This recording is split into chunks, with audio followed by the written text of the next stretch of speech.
building the scenery because of the end result, I suppose. I also used to do a lot of do-it-yourself, so there's an affinity there.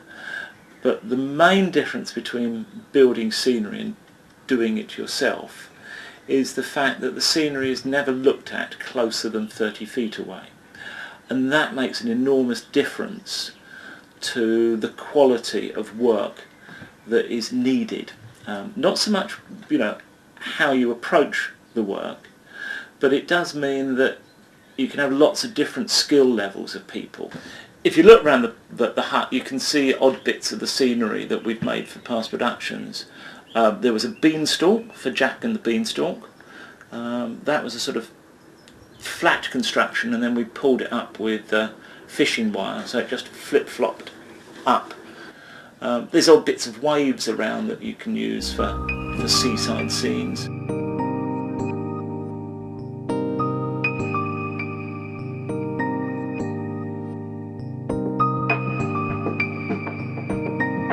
We did a play a few years ago called Mac and Mabel about Mac Sennett. Part of the action of that play was in a silent film studio.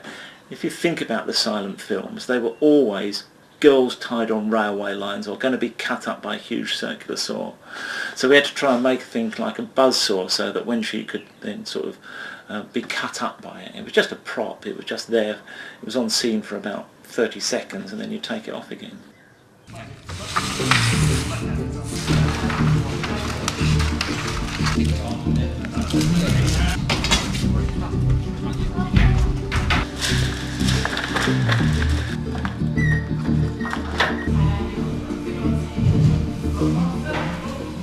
We're pretty lucky, I think, as far as drama groups locally are concerned, with the facilities that we've got here.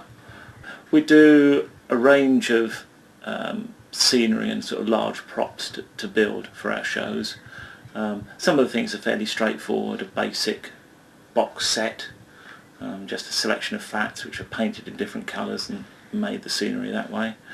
Other things can be more experimental.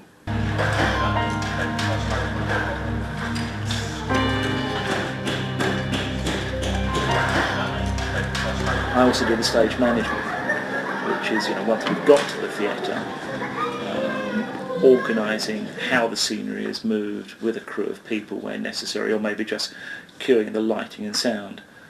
For a pantomime, that's a really big task, sorting out who's going to move what for which scene.